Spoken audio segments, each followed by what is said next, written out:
question is to Dr. Kelly Leach. You've talked about values of immigrants we welcome to Canada, but I haven't heard about the number of immigrants you think we should bring each year. Do you think we need more, less, the same as what we do today? 300,000 or so. Thank you very much for the question, whoever provided it. What I've talked about is a common sense plan to interview every immigrant, refugee, and visitor to Canada. Obviously, that will have an impact on the immigration process and the system. As Dr. Sachowicz from McMaster University has talked about, it will slow down the system. But I'm not focused on a quota. I'm not focused on a number. I'm focused on making sure we meet the requirements of the Immigration Refugee Protection Act, which is building our country. That means interviewing every person that comes to Canada. Thank you. Thank you. Okay, so I apologize, but... Do I get to say more? No, sorry, that was very good. She's a teacher. I think what we have to work out is, there's one person, Sophie, you have a mic, so rather than running it down to the stage, I think you can stay to the side, and you can identify, actually if you identify which card it is, whether it's a time card or a rebuttal card, if there's one or two, then I will say the name of the candidate. So the first one, I believe, is a time card? Yeah. Chris Alexander, 30 seconds. Sorry. I disagree with the idea of interviews for every visitor, for every tourist, for every immigrant, for every refugee. It would cost us a fortune, more than double the budget of this department. It would be bureaucratic. It would be inefficient. It would cost us jobs and business. People coming to this country to spend their money as tourists, as students, to do business here. We would lose a competitive advantage, and we would be giving everyone who goes into one of these interviews, and the small number of those people who are bad people who we want to keep out, simply another opportunity to lie to us. Interviews don't work on that universal basis. They should work on a selective basis. We did use them well under the Harper government, and I have to tell you that after 10 years of Jason Kenney, Stephen Harper, and myself in the position of immigration, we have a system of screening that is second to none. How do we protect our values? By continuing to reform that system, select people responsibly, protect ourselves, and by joining the fight to protect our values against terrorism, to ensure Vladimir Putin is no longer a threat to Ukraine. It's out there that we protect Canadian values.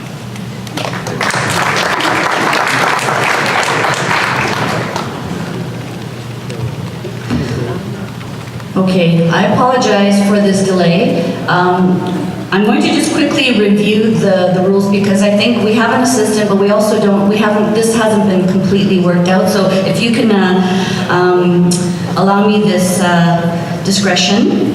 So each candidate will be given 1 2-minute talk card. So that's what we heard. So Chris Alexander should have had 2 minutes for the talk card.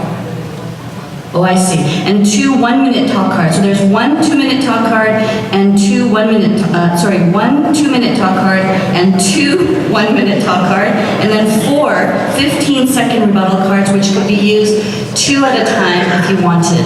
So I see Steve Schaefer. And Steve, perhaps you could take the mic and assist with Sophie. You guys want to take... So I think I put in a 1 minute next. Is that fair? Thank you, Aaron O'Toole. Okay, thank you. Friends, this is a political race, so we shouldn't be surprised there's some politics in it. In the last year, the only MP on the stage that asked questions in the House and Committee on screening of refugees was me. Why, you may not know that, because I asked the question respectfully and focused on our security. And you know what? Every refugee family, including those here in Langley, were screened. So let's not pretend that they weren't. My plan, which I talked about in the first debate, is an immigration policy based on 3 S's. Security, that has to be an absolute fundamental, and it is in Canada. Skills-based, so we need some family reunification, but we've got to fill holes in our economy with new people. It's good for the economy, it's good for those families, because they have opportunity when they get here. And 3, numbers should be stable. We shouldn't spike up high numbers like Mr. Trudeau tried to do and rush the system. We shouldn't also drop, and the Harper government did not drop numbers during a recession, because properly done, immigration is a success for our economy, and let's talk proactively about it. Thank you. Thank you. Stephen Blaine. Yes, thank you. I will use my minute. So I believe that in the short term, we should reduce the number of immigrants, especially refugees, because Justin Trudeau has gone too fast and is using refugees for political purposes, but in the end, they don't have a job, they have a hard time to learn French in Quebec, and we are not ensured that we have the resources to fully integrate them. We need to work with provinces, municipalities, set those targets. It's not Ottawa knows the best. The second thing is we have nothing to hide as Canadians, nor those who enter here. So this is a private member's bill I tabled in 2011, and it's called an act to amend the Canada election, voting with an uncovered face. They've asked women wearing the niqab, do you agree with that? They say yes, because when we take a passport picture or a driver's license, we do it. We are proud to be Canadian, and we need to cherish our Canadian identity. See, I'm done. Thank you. Rick Peterson, 1 minute. Ladies and gentlemen, let's be clear. The way that this party handled the immigration file cost us the election. The perception that we had that we were uncaring, the way that the response and the way that some of the attitudes that were portrayed by some of the politicians on the stage here were a big factor in how we cost the election. So I'm going to tell you one thing, as the son of an RCMP officer and somebody who visits the Canada Border and Security Agents here in Vancouver, I can tell you that we need protection for our frontline people who are out there facing the threats that are coming in. I totally agree with Aaron O'Toole. I think that the previous government did a good job in most of it, but I think that the people up here, many of them who are sitting right here, did not do a good job in the election of portraying the value that we have, the value that we place in our immigration system. My economic plan is the only one that produces the revenue needed to give money to our Canada Border Security Agents and to the RCMP. And you should all Google Jason Kennedy's last remarks on the House of Commons. Canada has been built by immigrants. 20 years from now, half of the people in this country will be immigrants. Let's make this. Thank you. Maxime Bernier, 15 seconds. Yeah, the question was how much new Canadians we want to welcome. For me, it's very simple. I want to do what the Harper government did, an average of 270,000 new Canadians, not like Justin Trudeau, because like that we won't be able to integrate new Canadians, and I want to have more economic immigrants, and that's it, because for us, the most important is the integration of new Canadians. Thank you. Kelly Leach, 1 minute. Let's be very clear. I'm talking about a common sense plan of exactly what our governments did in this nation prior to 2002. What I'm talking about is who we are as a people and what our Canadian values are. And I want every individual who's coming to this country to also agree with them. They're in our Constitution. We have a Canadian way. Men and women are equal. Violence and misogyny are not Canadian values. Hate crimes are not Canadian values. I want you to stand with me for this common sense policy that's going to help build our nation. Michael Chong, 1 minute. We go into the next election campaigning against a Trudeau on immigration. We are not going to win those seats. We have to quit playing politics with the immigration policies of the government. Do you know who let in a record number of immigrants and refugees in the 10 years that they were in government? A 50-year record, post-war record. Stephen Harper. The government of Conservative Prime Minister Stephen Harper admitted 3 million immigrants and refugees during the 10 years it was in power. Every single one of them was screened for criminality, for war crimes, for health and economic reasons. And that screening remains in place. We've got to quit focusing and playing politics on the immigration file, and instead, we've got to take on the Liberals on economic files, on job creation, and on economic prosperity. That's the recipe to win in 2019. Okay, thank you, everyone. We have a good system figured out now. What will happen is after the first speaker who answers answers the question that is directed to them. The others, if you wish to speak, you can just signal, and when you come to the front of the stage with your card, Sophie can take your card at that time, and we will go proceed in that way. So our second question is to Pierre Lemieux. We have one more, Chris Alexander. Oh, I'm sorry, Chris Alexander. 1 minute. Kelly's plan is not going to work. The misogynist, the people who are interested in committing hate crimes here, will lie in the interview, and we will not be any further ahead. I also don't know what questions are we going to ask that summarize Canadian values. How are you going to do that in half an hour or an hour? We have Canadian values in this country. We stand for the Canadian values in this country, and it's called the rule of law. It's called the criminal code, and we measure the behavior of permanent residents and of citizens on the basis of their ability to obey the laws of this country. That's what they commit to in the oath, and if they cross the line, if they commit crimes, if they are convicted of crimes, they are out of here. The next question is for Pierre Lemieux. And you can choose to use whichever cards to answer this question, whether 1 minute or 2 minutes. Oh, that's what that was? Yes. So it's not an introduction, it's how long I want to respond. Well, I'll ask the question, you can make that determination. We have two actually, no, that's not true, I'm sorry. Okay, we're working this out, thank you. 1 minute to respond and then introduction. Okay, I better take my teacher hat off and just follow the instructions.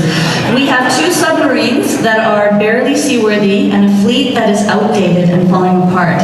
We have few supply ships, sometimes paying foreign countries to supply our own ships. Will you do anything to improve and build up our Navy so that we are respected during international conflicts and are able to defend our nation properly? Thank you very much. A great question. As I mentioned in my opening remarks, I served in our Canadian Armed Forces for 20 years, having joined at the age of 17. One of the pillars of my campaign is security, which touches on the military and it touches on immigration and security concerns that Canadians have. I am fully committed to our men and women in uniform. I served with them for 20 years, and I've released a policy statement that sees us increasing our spending over time up to the 2% target that NATO countries should be achieving. We're at less than 1% right now. We need to focus on equipping our men and women in uniform properly and in making sure that we have the right numbers of men and women in uniform. I served in the 1990s during that liberal decade of darkness, and it was awful. I was on the maintenance side of Army. We had to maintain all of the equipment, and it was rusting out underneath us. That will not happen under my leadership. Thank you. Aaron O'Toole, 2 minutes. The military guy has to use 2 minutes for this one, right? So I'll give that to you. I agree with Pierre. He served as well as I did. We probably have some veterans in the room. We need to give our men and women who serve us the tools to do the job. And I'm fortunate as a Sea King aviator, I sailed with our Navy on the other coast. And I like to joke, we all remember Jean Chrétien canceled the Sea King helicopter. He said, "Zero helicopter," remember? It cost us $500 million and we still needed a helicopter. And it's taken a generation to fix that mistake. Wasted money, lives at risk, and not giving our men and women what they need. I like to joke that if I wasn't a conservative before I flew on the Sea King helicopter, I certainly was after. So my plan is very detailed. The true north, strong and free. And that means as a founding country in NATO, we should all be embarrassed that in the last generation, my entire lifetime, we have not made the 2% commitment we pledged. And now we see President Trump questioning NATO because of all the free-riding countries like us. So I said we will make that commitment. And where will we spend strategically? In the north. We'll bring back the reserves to Yukon, which were taken away by Pierre Trudeau. We'll finish the naval port in Nunavut, express our sovereignty in the Arctic because the Russians don't appreciate our claim to our territory. I'll rebuild the Canadian Armed Forces reserves, their armories in the communities of the country, their training facilities from coast to coast, so that regiments like the Seaforth Highlanders and the BC Regiment will have the tools they need. And I want us to be a NATO leader in cyber warfare and cyber security. Why? Because that's the war of the future. And if we do this, high-tech jobs, engineers, students from UBC, from Waterloo in my province, will have opportunities with that government investment and the trickle over into the economy. So we need to make our international commitments, and an O'Toole government will do that. Thank you very much. Thank you. Stephen Glennie, 1 minute. Wow, Erin, and wow, Pierre. I couldn't agree more. And I want to say sometimes I disagree, but I fully agree with Pierre and Erin who served our forces. Yesterday, you know the St. Lawrence River on the other side. You know Rio Tinto, they are an aluminum plant. Well, a boat was caught in the ice. Why? Because the Coast Guard was not able to break the ice in the St. Lawrence River. This is Canada, my friend, in 2016. We need to reinvest massively to make sure that we are walking the talk of our sovereignty, especially when our American neighbor is saying, look, you talk defense, well, walk defense. So I fully agree with what you're moving forward, and we need to go on by investing, and I will be tabling my defense strategy this Tuesday here in Toronto. Thank you. Lisa Ray. Sorry, Lisa, is that 1 minute? Thank you very much. One of the cooler jobs that I had in the private sector was I was actually a harbor master. I was in charge of the ships coming in and out of the Toronto Port Authority. So I'm very grateful for the Navy and their work. Other aspects of my life, though, have been about building projects and delivering on them. So at the Port Authority, I built a ferry, I built a Rochester-Toronto ferry terminal, I built an airport, and I got those things done because it's infrastructure that was needed for economic growth. As the Minister of Transport, I was put in charge of the Detroit-Windsor crossing. That's called the Gordie Howe Bridge. Gorham to Crown Corporation got it going. So why do I tell you these things? I am a builder by nature. This is what I've done my entire career. And I know how important it is to deliver to the Canadian military what they need. And as Prime Minister, I would make myself the Minister of Military Procurement, because the buck would stop with me. Thank you. We have Andrew Saxton with a 30 seconds. Thank you. As Prime Minister of Canada, I will make sure that our Navy gets the ships that it needs so that we can be proud again of our Navy. And a lot of those ships will be built right here in North Vancouver at Vancouver shipyards. That's a promise. Thousands of jobs as a result. I will also make sure that our men and women in uniform have the resources they need to protect themselves and to succeed in their missions. And when they come home, they will have the support that they need to heal their wounds, both their physical wounds as well as their mental and emotional wounds. We have to look after our veterans. We have to look after our men and women when they come back from conflict areas.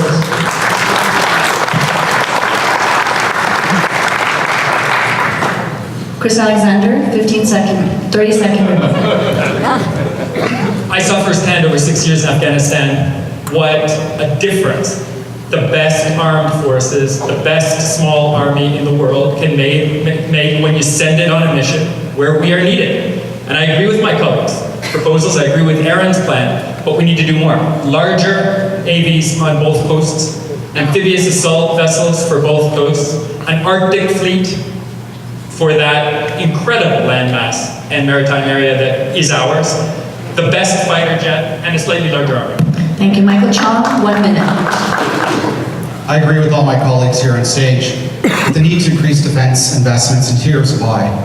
I'm literally in front of you here today as a Canadian because of the sacrifices of veterans in 2 theaters of war during World War II. My father was a Chinese immigrant from Hong Kong, my mom was a Dutch immigrant from the Netherlands.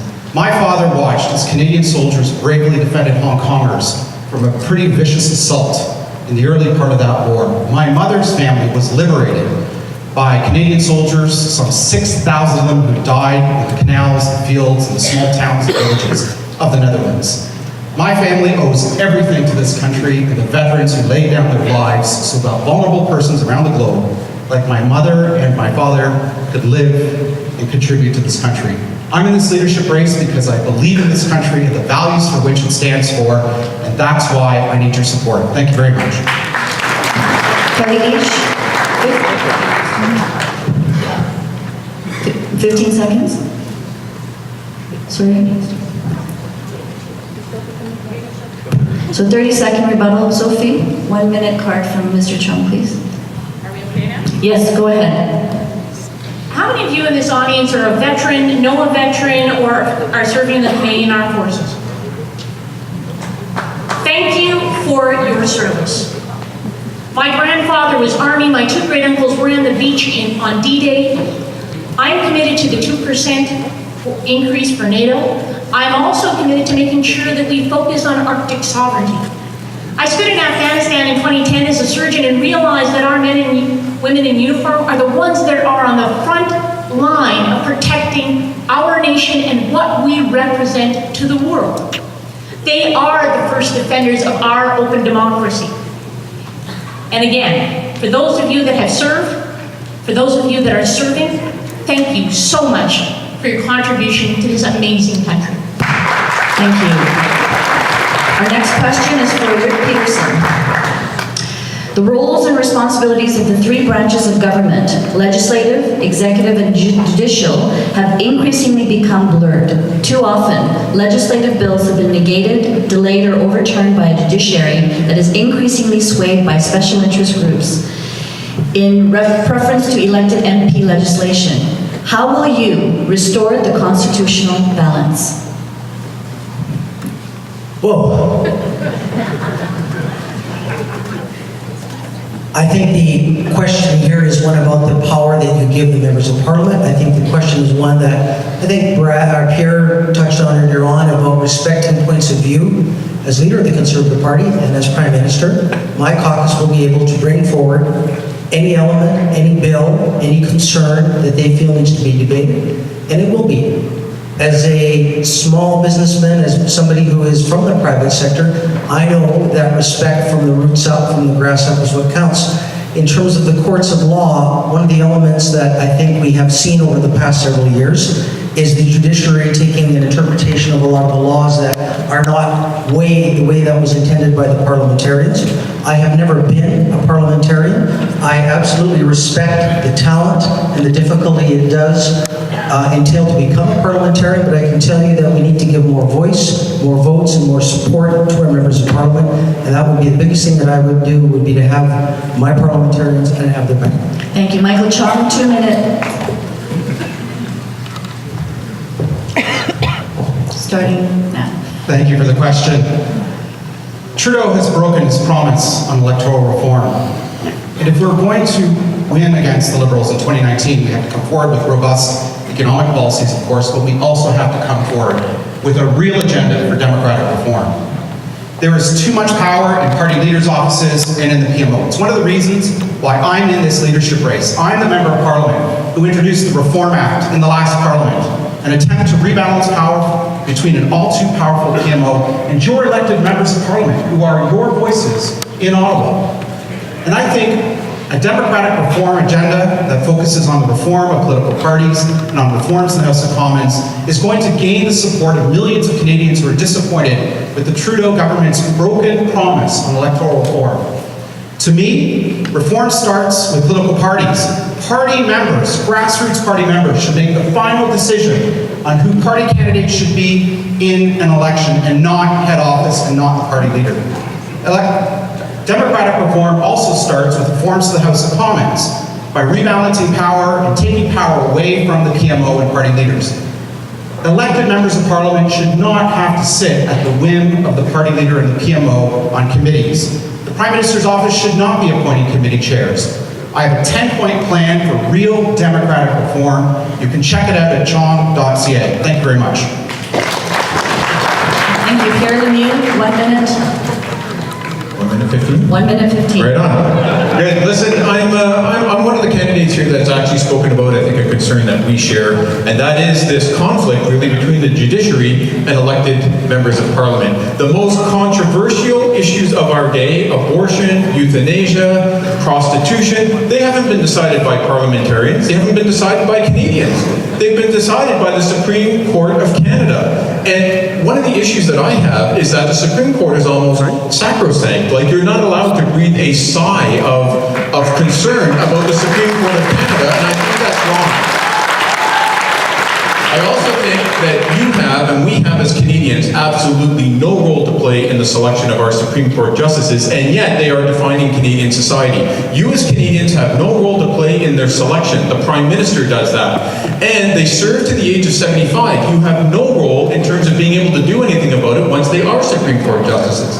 I'm saying that we should have a discussion about this, we should have a debate about this, we should be able to discuss this under freedom of speech in an open and respectful way. Why can't we talk about the Supreme Court and concerns that we have? And so what I put forward in a message I sent to 100,000 Canadians across our country is that perhaps we should have term limits for Supreme Court justices, and maybe we should have politicians helping to decide who our Supreme Court justices are, and you would have a role through MPs in that regard. Thank you very much. Thank you. Please, audience, refrain from talking. Thank you. Brad Trost, one minute. Well, let me first of all start by paying my compliments to Mike on his Reform Act and parliamentary stuff. I have very similar views as he does in regards to balancing roles of the Member of Parliament with the leadership. But as Pierre was noting, probably the biggest issue we have is the disproportionate power that the judiciary has taken. And we have a tool if parliamentarians are prepared to use it to take back power for the people. It's called the notwithstanding clause. Something that was fought for by conservative and ironically NDP premiers when the Constitution was put in 1982. If we believe a piece of legislation is moral and just, we as legislators should be prepared to back it and take it to the people. That means if the Supreme Court strikes it down, we need to be prepared to use the notwithstanding clause to overrule the Supreme Court. We can do that. We just need to take the leadership. I am prepared to take the leadership and use the notwithstanding clause regularly. Thank you. Stephen Blaney, 2 minutes. Merci. So, one of the great legacy of Stephen Harper's government is to put the victims back at the heart of our criminal justice system. It will be good for 5 years because we are elected people, and if people like it, well, they will re-elect us, especially in a majority government, if you can, please. So that's how it works. So I'm glad that during this leadership race, we are talking of identity, we are talking of those issues such as using the notwithstanding clause that politician. Thank you. Aaron O'Toole. Aaron O'Toole with the 30-second rebuttal. Thank you. As friends, as a lawyer and as a parliamentarian, I believe firmly in the supremacy of Parliament. In the last 10 years, courts have legalized marijuana, prostitution, and euthanasia. Fortunately for the first two, there was a Conservative Harper government come up with a framework, including on prostitution, where our caucus and Joy Smith made sure that there were protections for the vulnerable. One of the reasons I voted against euthanasia, the Liberals rushed it through with no regard for Parliament. That would not happen under my Conservative government. Thank you. Our next question is for Andrew Saxton. If the renegotiation of NAFTA is poor for the Canadian economy, will you think about renegotiating it again? I tell you, first of all, I will not show my cards before I sit down at the table, like Justin Trudeau did. If you're going into a negotiation, I'm a businessman. Donald Trump is a businessman. I know how to deal with business people. You don't show your cards before you sit down at the table.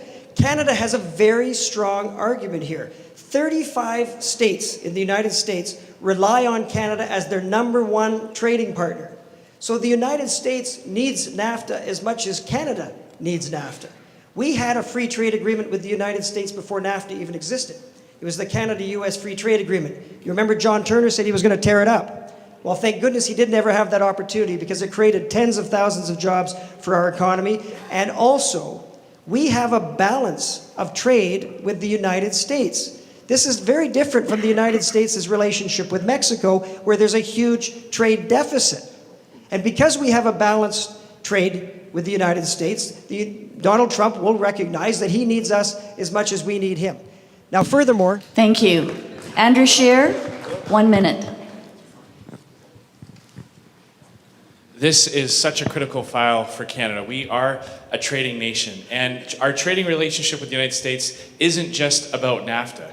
The Americans like to act like they're the Boy Scouts around the world when it comes to free trade, but we know what they do outside of trade negotiations, whether it's country of origin labeling or buy American.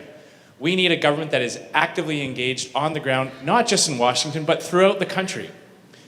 Donald Trump understands jobs and economics. We need to find those businesses that hire people thanks to Canadian exports, that hire Americans in Pennsylvania and Ohio that rely on Canadian investment and Canadian imports for their jobs. Find those people, bring them to Washington, and make the case for Canadian trade.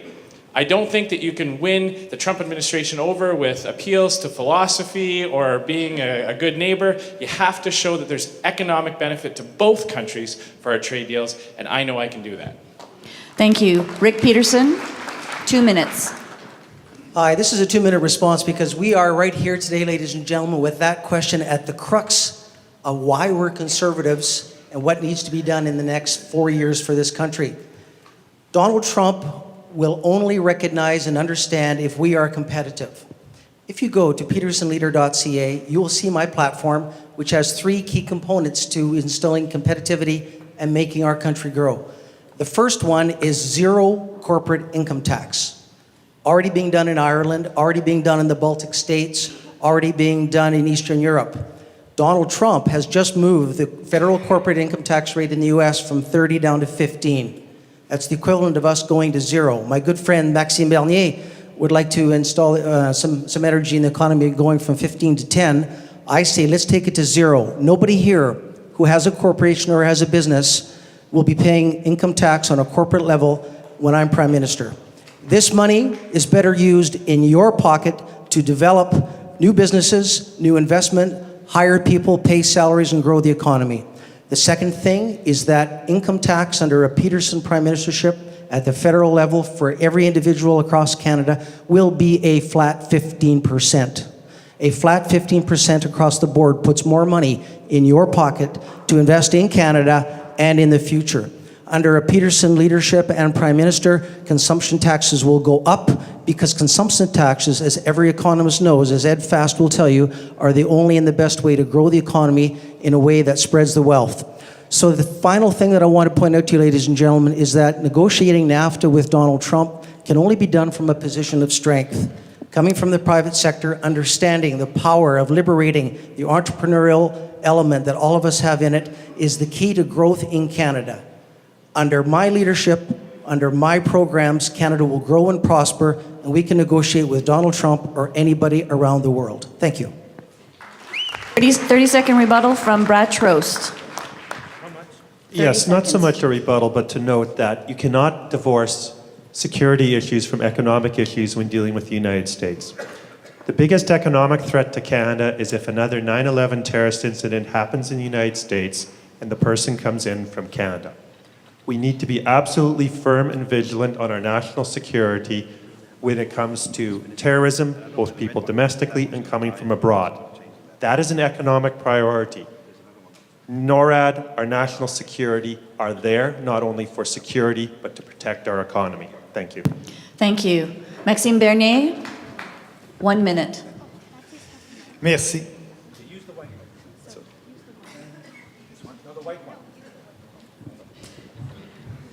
Sorry.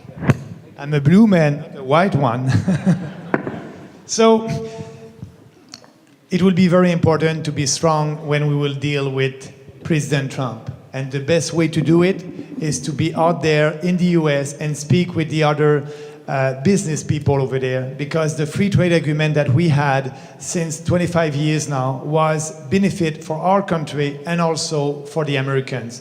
But also, if we want to stay competitive, the most important is to lower our taxes. And I know that President Trump said during the campaign, and I think he will do it, he want to lower the corporate income tax from 30% to 15%. If he's doing that, we won't be able to be competitive. We must do better than that. So it is why I have a plan to reduce the taxes to entrepreneurs from 15 to 10, but the most important, I want to abolish capital gains tax in Canada. We'll be the only country in North America without having a capital gains tax, and like that, we'll be more than competitive with the American. Thank you.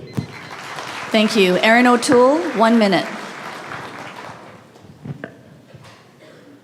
Thank you.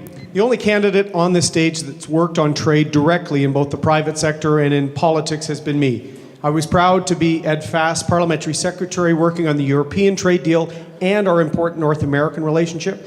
And I was the lawyer in Canada for Procter & Gamble, one of the largest companies based out of Ohio, where Canadian operations were making things and trading them throughout North America and throughout the world. When going to Washington, working with our best friend, biggest trading partner and ally, Americans respect strength because Americans fight for the best for their people.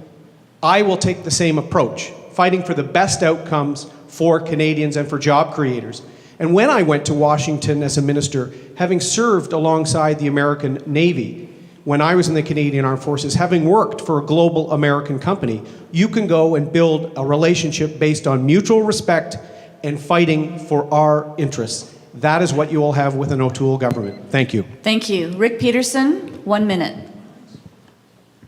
Aaron, also, I was actually born and raised in Alberta earlier on, not from British Columbia, but I'm proud to be from British Columbia, and I would consider my voice to be one from British Columbia. Ladies and gentlemen, I'm a small business person, and I know that for those of you who are employed by small businesses, getting access to money is key for good ideas. How many of you have 25-year-old kids living in your basement who need some money for a startup? How many of you have an idea yourself that you'd love to have access to? Well, I have put forward, if you go to petersonleader.ca, you'll see that I'm the only person that day in and day out works side by side with entrepreneurs. And I have taken the great TFSA account and I've relabeled it the Maple Leaf account. We're going to double the amount of money you can put into a Maple Leaf account, but that money can now go into private enterprises, small businesses of the type that you want to start, your kids want to start. It'll be a place for retirees to shelter more income from their house sales. I'm on the side of you, I'm on the side of entrepreneurs, and I'm going to provide capital for you and us to grow Canada together. Thank you. Thank you. Kelly Leach, 1 minute.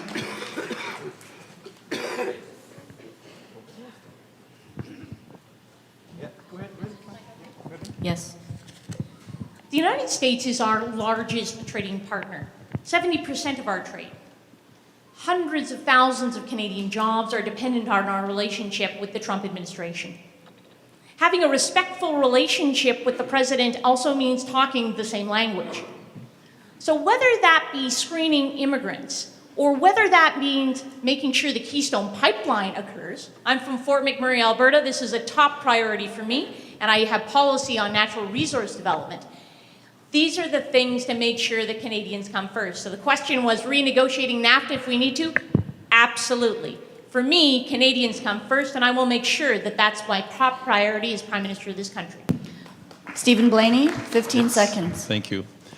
I just want to tell my friends from BC that I will stand up for softwood lumber producer, and I won't cave in like Maxime wants to do by letting subsidized milk coming here in Canada in an industry that is not subsidized and that is creating wealth. Thank you.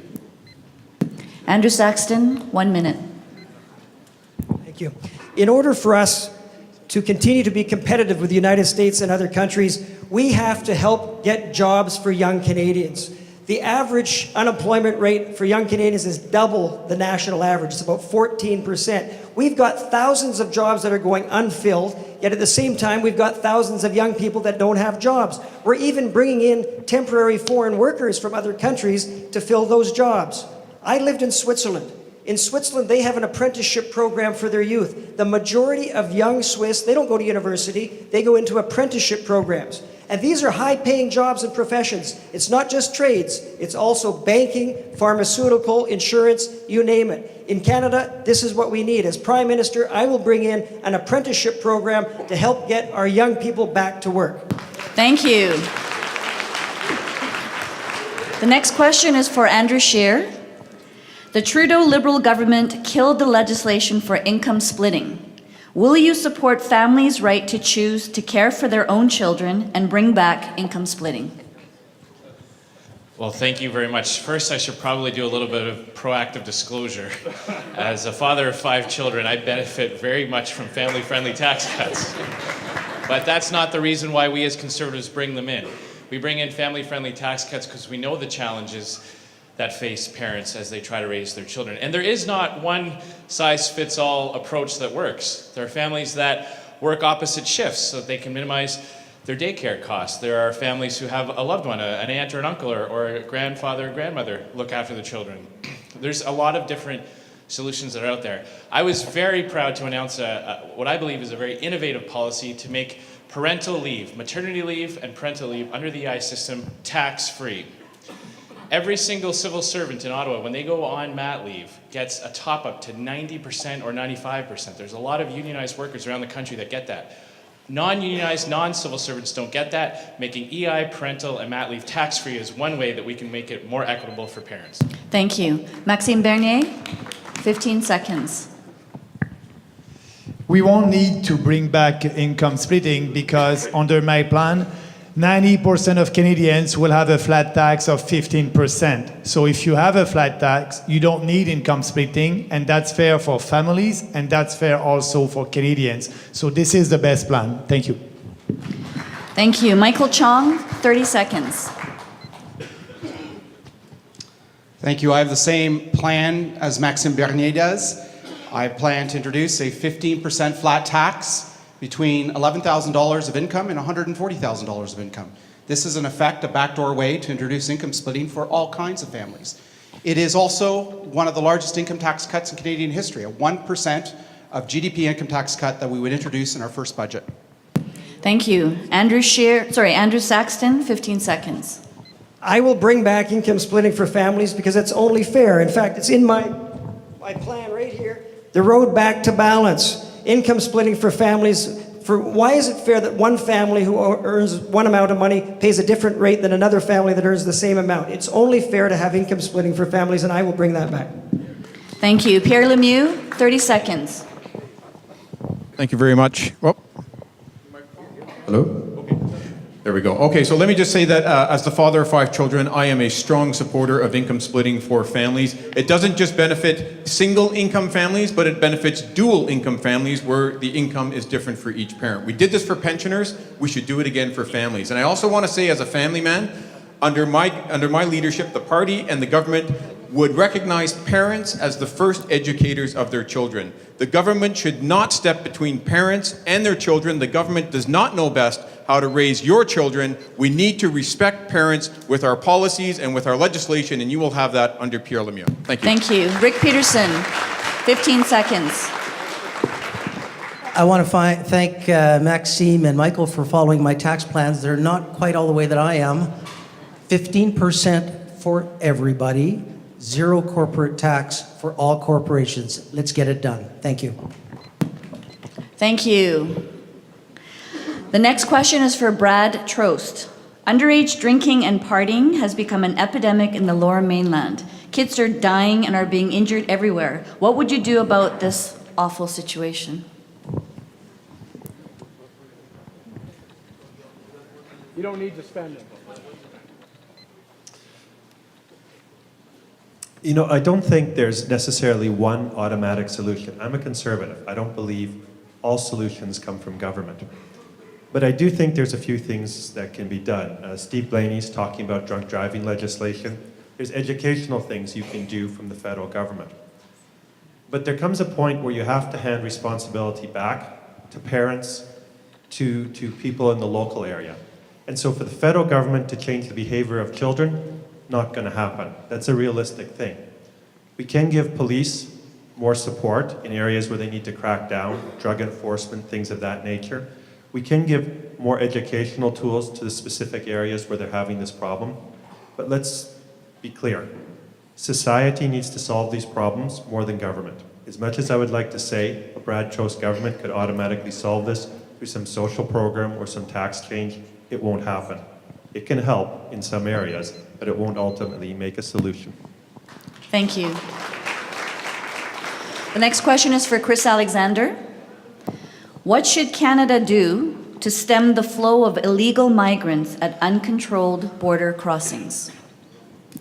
First thing we should do is elect another majority Conservative government. What is the main difference between Canada and the United States and the European Union at the moment? We have, or we had, until the Justin Trudeau government came in, a border that works, an asylum system that works, flows of irregular migrants that were minimal, because we worked for 10 years as a team to actually reduce those flows, to reduce fraud, to get rid of citizens of convenience and other phenomena that undermined faith in the whole system. Today, what should we do in the face of a new US administration? We should cooperate. We should explain what has worked in our system. The US does need to get back to a border that works, lower populations of irregular migrants. Europe needs a border. We have an international role to play in taking Canada's model to our key partners and around the world. We are leaders on migration and preventing irregular migration. Thank you. Stephen Blaney, 15 seconds. Yeah, I just want to say that I don't like to see our border becoming a strainer with the current government. I would ask right now Prime Minister Trudeau to put 200 more RCMP officers because we are seeing now an influx of migrants. We need to send a strong signal. Nobody jumps the queue. Thank you. Thank you. Kelly Leach. 2 minutes. Oh, sorry, 1 minute.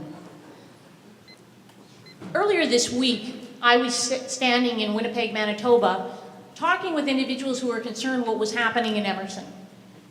The newspapers report 1 or 2 people. It's literally 40 or 50 people every day. These people are illegally entering our country. We have laws about this. These individuals should be detained. We should talk to them about whether they really are refugees. And if they aren't, they should be sent home. That's what I would do, enforce the law.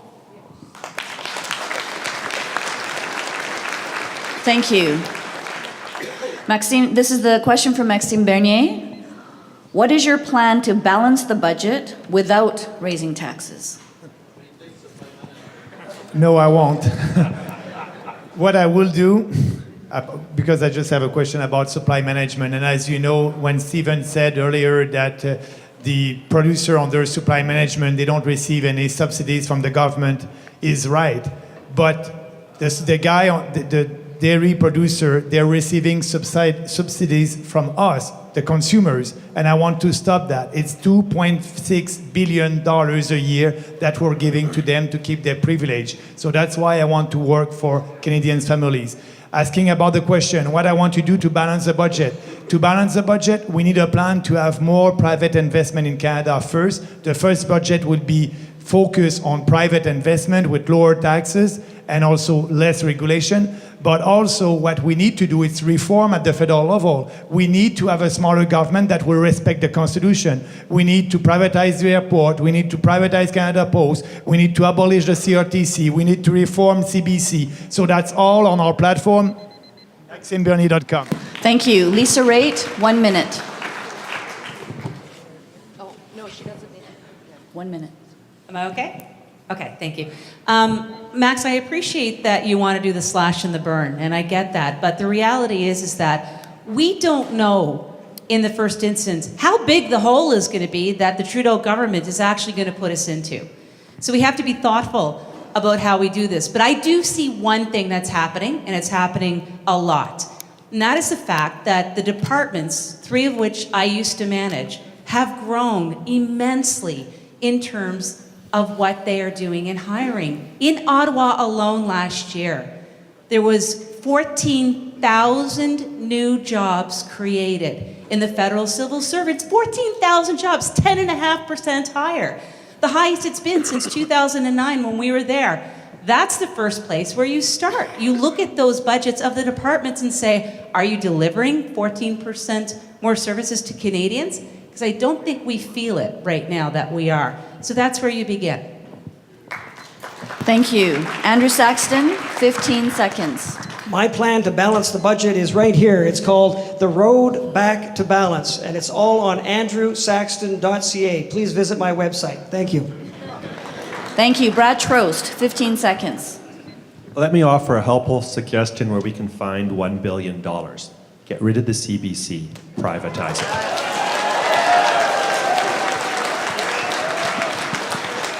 Erin O'Toole, 15 seconds. We need to win the trust back of Canadians. That means a fiscal plan that's achievable. Unfortunately, Max, in 2 years and slashing the tax system to 15%, you can't balance the budget. My plan will get it done in the first mandate while bringing taxes down for all Canadians over time. It's achievable and believable. Thank you. Maxime Bernier, 15 seconds. Yes, we can do it. We can save $6 billion a year if we abolish corporate welfare. No more subsidies to Bombardier, no more subsidies to GM, and we'll be able to balance the budget. Thank you. Andrew Scheer, 15 seconds. We can do it in 2 years. We have to set ourselves an ambitious target, because if we don't, the growth in those departments is organic. I don't know, the people who are ministers up here, did your ADM ever come up to you and say, hey, I found a way we could save money. We can do less. We have to have a firm target of 2 years. We can do it. Thank you. Michael Chong, 15 seconds. So a lot of people have been talking about their economic plan. I'm the only candidate here on stage whose economic plan has been reviewed and publicly praised by 4 Canadian economists. Check it out at chong.ca. It's a real plan, and it's a real plan to get us back on track. Thank you. Kelly Leach, 2 minutes.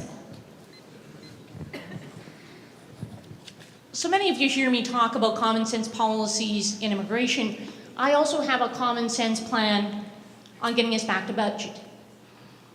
It's a 6-point plan. It's been endorsed by the Canadian Taxpayers Federation. It's about capping government spending, making sure that the government of Canada lives within its means, just like you do at home. It's about setting priorities so that you have more money in your pockets, just like you do at home every day. You choose if your child can go to hockey or to soccer. You choose if you're going on vacation or paying off your mortgage. Reducing the debt. Making sure we remove taxes on taxes. Making sure that the public sector benefits and salaries are in line with yours. These are the things that are in my plan. They're outlined on kellyworks.ca. I encourage you to go and look at them. It's a common sense plan to get us back to a balanced budget, reduce our debt, get the waste out of government, and make sure that you, the taxpayers, have more money in your pockets so that you can spend it where you deem fit. Thank you. Thank you. Andrew Saxton, 2 minutes.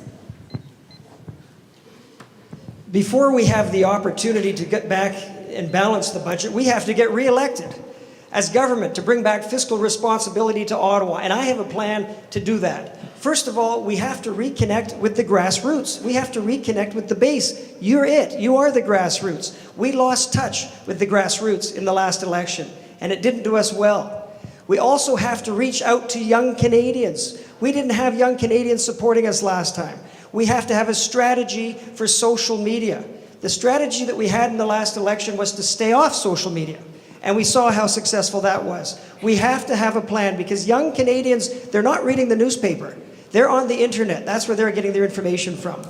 We also have to reach out to new Canadians and ethnic communities. Jason Kenney did a wonderful job of reaching out to new Canadians, but we lost that. We had them in 2011. That's why we won majority that time. But we lost new Canadians. We lost ethnic communities in 2015.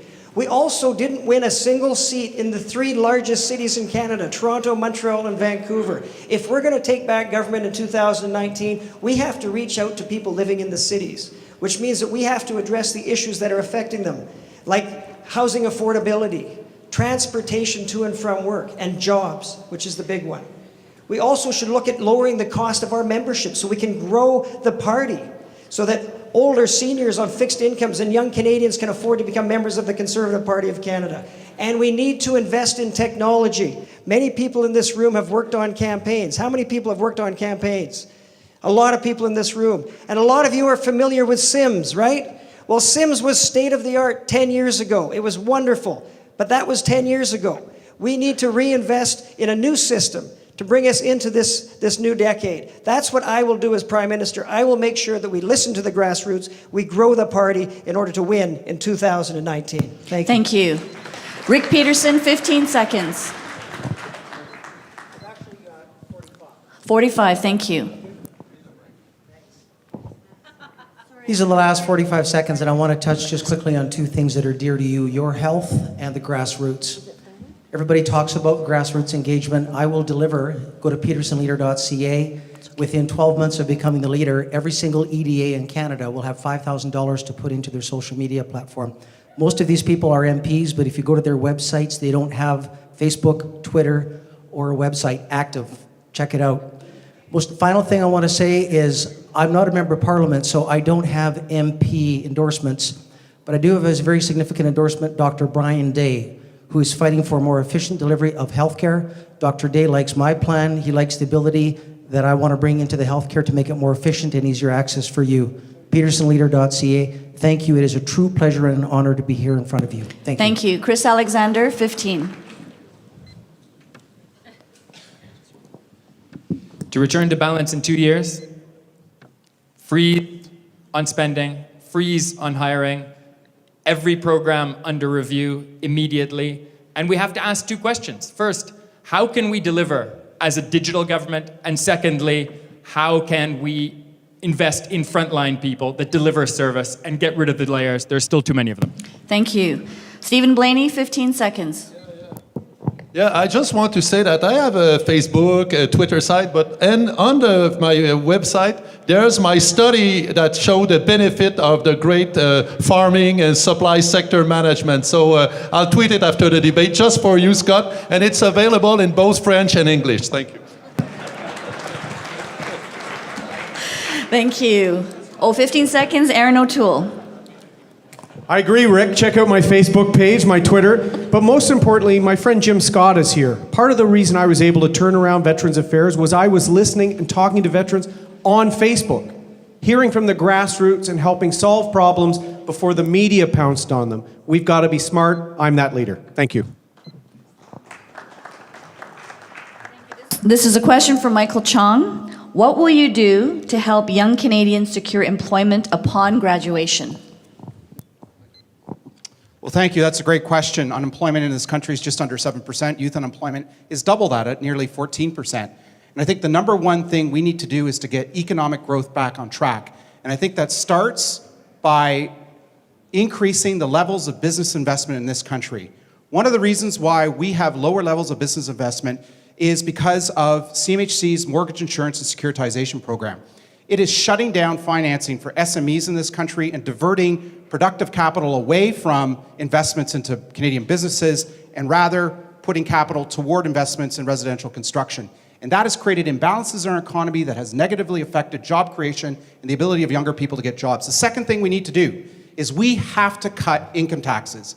Personal and corporate income taxes are way too high. I have a plan to introduce one of the largest income tax cuts in Canadian history that would begin in our first budget in the spring of 2020. Thank you. Stephen Blaney? No? Brad Trost, 1 minute.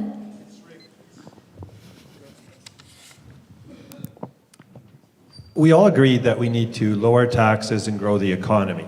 That's every conservative is up here.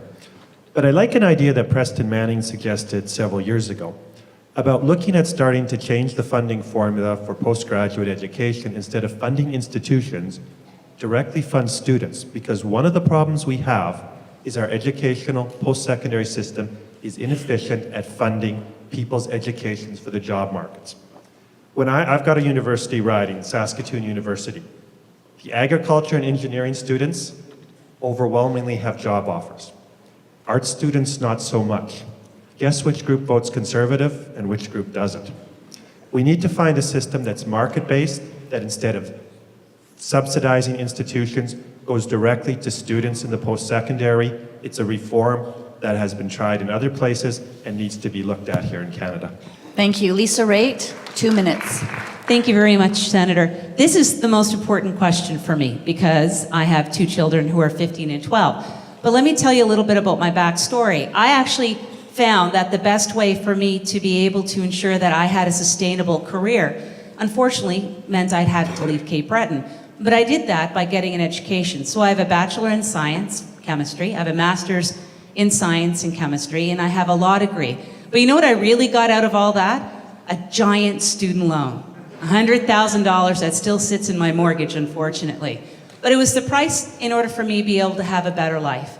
And I know that going forward, I was able to deal with that debt by getting a job right out of school, and a job that allowed me to pay my debt. So I really want to make sure that children going into the future have that ability too. So here's my solution. Any government of any stripe is going to tell you that we're going to do infrastructure spending. And it's going to be a large amount because there are many things that we have to ensure we build. Bridges, roads, ports, airports, lots of investments that we can do here in Canada. Big projects. And we've done a great job in the previous government of getting our skilled trades and our apprentices with the help that they need. But we're missing one part of society when we do that. We're missing all of those grads that went to school to do arts or commerce, who did HR or PR or PA or any of those other kinds of fields that are of interest to them. So I would say in any infrastructure project that we would mandate that there would be back office jobs for youth to get that one crucial thing they need to get on the path of their career, and that's skills and training. And I would also encourage the private sector to take on and develop our greatest resource, and that's our human resources, and that's our children. You know, in Cape Breton, we export a lot of resources. The best one, we say, is our human resources. I want to keep our kids in Canada, and those two programs will help us get on that track. Thank you. Now, before we go to the next responder, there's Andrew Saxton, Andrew Scheer, then Chris Alexander. We actually are down to, yes, we're down to about 7 minutes remaining in this final round. So Andrew Saxton, 1 minute, followed by Andrew Scheer.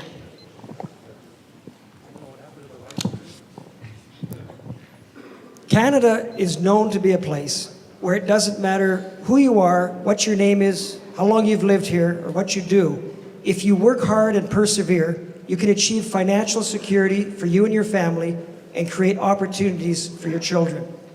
I'm concerned that it's becoming more and more difficult for people to achieve this dream for the next generation. I call this the Canadian dream. And when you have a federal government that is taking more and more money out of your paycheck in taxes, and when you have a federal government that is digging us deeper and deeper into debt and mortgaging our children's future, it's becoming more and more difficult for our children to achieve their dreams. As Prime Minister of Canada, I will ask my government every day, what are we doing to help Canadians achieve their dreams? Because that's what we should be doing. Thank you. Thank you. Andrew Scheer, 1 minute, 2 minutes. Sorry, 1 minute. Thanks very much. I was born in Ottawa, in Ontario, and moved to Saskatchewan in 2003. I can tell you I was probably one of the only young people that moved to Saskatchewan in that year. And what a difference a change in government can make. Our number one export in 2003 from Saskatchewan was our young people. It wasn't oil and gas or wheat. And now we have a business-friendly government that's lowering taxes, celebrating success, and young people are coming back. So there's a lot of great ideas up here, a lot of innovative proposals. A lot of them will work. We agree on a lot of things. The question is, which of these leadership candidates can convince those young people that weren't voting for us last time to vote for us? Which one of us can take that message and talk about the positive effects of conservative policies to create prosperity and opportunities for young people? Raising payroll taxes will destroy opportunities for young people. That's what the Liberals are promising. Keeping taxes low works. We just need a leader that can go out and convince that broader audience of Canadians. Thank you. Chris Alexander, 2 minutes. This, for me, is the most important question of the night. It's on this issue, creating jobs for young people, creating jobs for Canadians, that we will win the next election in 2019. And how do we do it? Yes, by completing our economic union inside Canada. There are a lot of protectionist winds blowing around the world. We need to be strong by setting an example inside Canada. One qualification inside Canada should be good to work anywhere in Canada. Our goods and services should move across the country without friction, without the restrictions on wine, etc. And we need to follow the models that work. Yes, Saskatchewan is one of them. I couldn't agree more, Andrew. And British Columbia is one of them. We need governments that believe in our exports, all of our exports. The oil and gas sector, the mining sector, the agri-food sector, the forestry sector, that get softwood lumber right with the United States. But then we also need to throw those bridges out to new markets.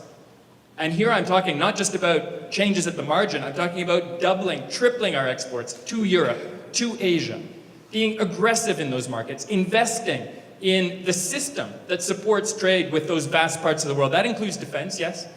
And then we need to think about where the economy is going.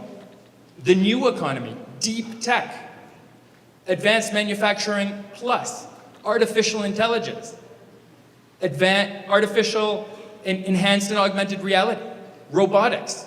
These are where the jobs of the future are being created in cities like Vancouver, across the Lower Mainland and across the country. If we are not centers of excellence in all of these fields, we will be letting down the next generation.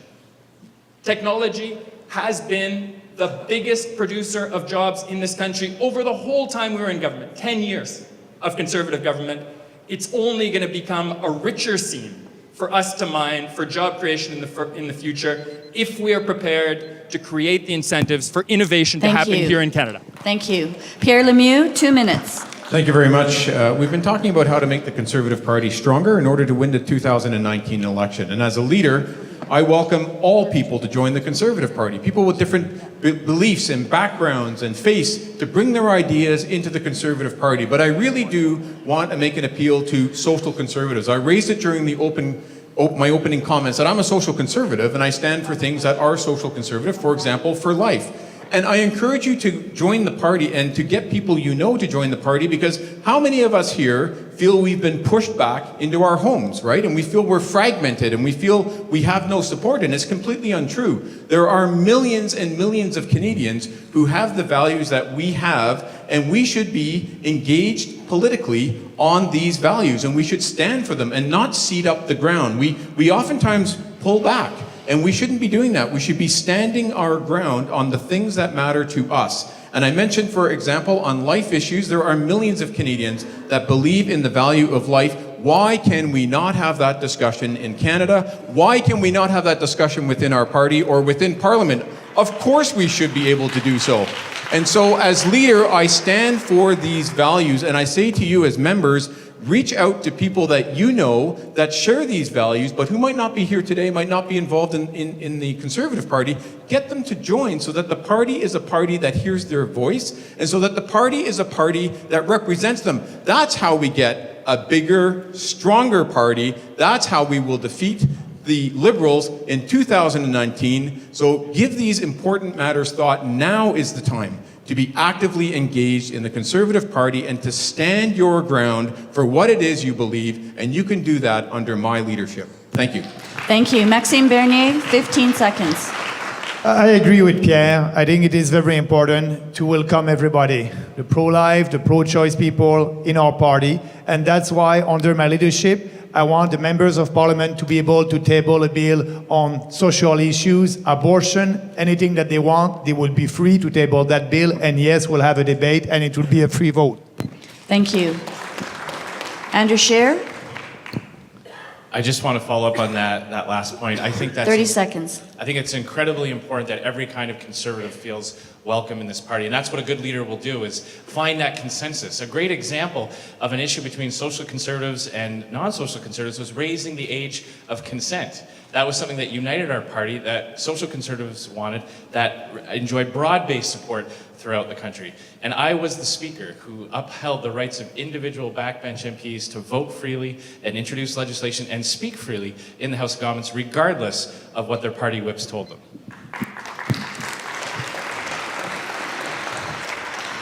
Well, ladies and gentlemen, that is actually the final question of this afternoon, and I want to just thank all of our candidates for their incredible energy and the stamina that took you right to the end here. Give them a big round of applause, everyone. And to all of the audience, thank you for your great questions. So we're not quite done. I'm certain that all of you, like me, can see the depth and breadth of the political and business experience and deep commitment of our leadership candidates. Feel the excitement and momentum that is building to the day in May when we will elect our new leader and ultimately our next Prime Minister of Canada in 2019. You've been a great audience, and I know I'm back to Mark, who will introduce our final and very special speaker. So you may be seated for a moment. Now, I've seen a number of the debates that have been going on for the last number of months, and I think this was the best leadership debate so far.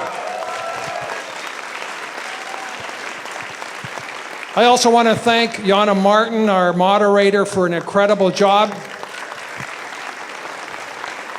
And I want to thank each of you for your excellent questions, for being polite, attentive, and listening to this incredible group of people behind us. It is really exciting that we're hearing incredible conservative policies that will bring Canada back into balanced budget and prosperity and jobs and a clean environment and everything that Canadians truly want. And it's exciting to know that one of these people will be the next Prime Minister in Canada. I'm really honored to right now to be able to introduce a very special person that's going to tell us how we do that. How do we vote for the next Prime Minister? This person is a person that we've heard from these candidates repeatedly over and over again sharing that name of Ed Fast, the name of the Member of Parliament for Abbotsford. I've been honored to call Ed a friend for many years. We served on council together, and we've served in Ottawa together for many years. We've sung together, we've traveled together, and I can assure you, seeing this man and his heart behind the scenes, his love for family, his love of God, his love of music, and he gives 110% for everything he's done. He has been acknowledged over and over again as the hardest working Member of Parliament, Minister of International Trade that there's ever been, and created so many deals, trade agreements internationally that have benefited Canada, and the Trudeau government is now benefiting on some of the hard work. And he's an amazing man. He's recently had a challenge, he had a stroke, and he's come back and he's going to fully recover for that. Would you please join me in welcoming our great friend, Ed Fast.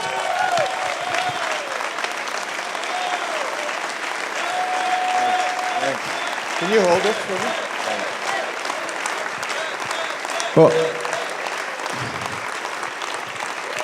Well, thank you so much, everybody. That is so kind. I just wanted to start off by big thank you to my Conservative family. It is so good to get together again as our Conservative family. Wasn't it great?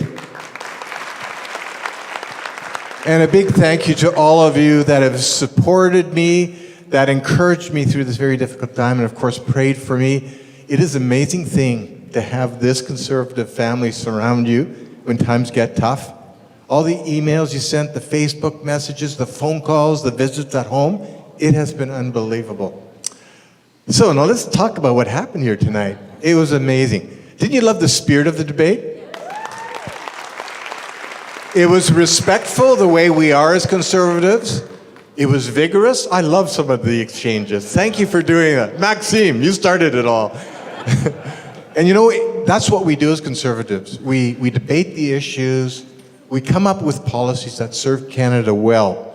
And I did want to thank all of those EDAs, the 4 EDAs that put this together. Think of all the work it took to organize this and the volunteers it took. Thank you to the volunteers for the work you did. Folks, we as Conservatives have so much to offer this country.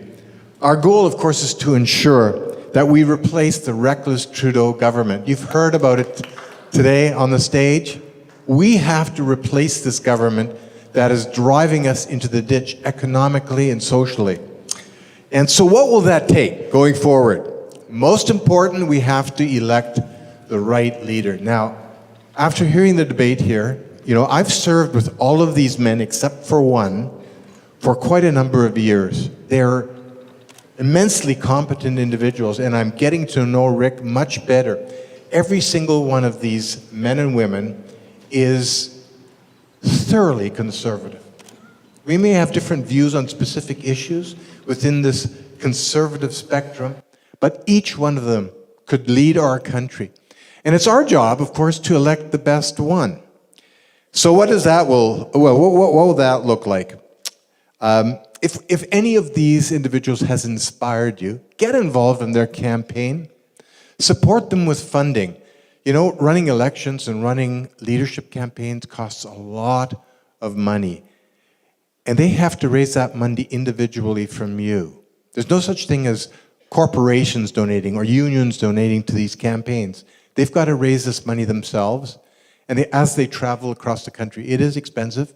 So I'm pretty sure today, through this debate, you've been inspired by one or more of these individuals.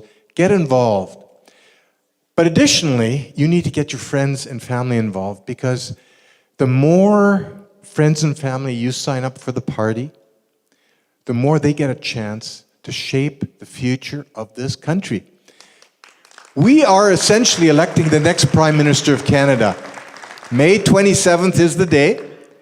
It will be it will actually be a ranked ballot, where you'll get a chance to rank all of the candidates in the order of your preference. So I hope you've listened very carefully today to the positions they've taken, to the views they hold. You've had a chance probably to judge a little bit their personalities and their character. It is absolutely critical that we elect the right leader who's going to take on Justin Trudeau and win in 2019. So, friends, as we move forward towards May 27th and the election of our new leader, let's not take this decision lightly. This is a very important decision for our country, and we've been called upon to make that decision, each one of us. Each one of us gets a vote. Let us consider carefully and thoughtfully about who should lead us to take on Justin Trudeau's Liberals in 2019. That choice is ours to make, so let's choose wisely. And now it's my responsibility to bring this whole debate to a close. So I encourage you to get out there, get involved, support these candidates as we move towards electing a new Conservative government in 2019. Drive safely. Thank you, everyone.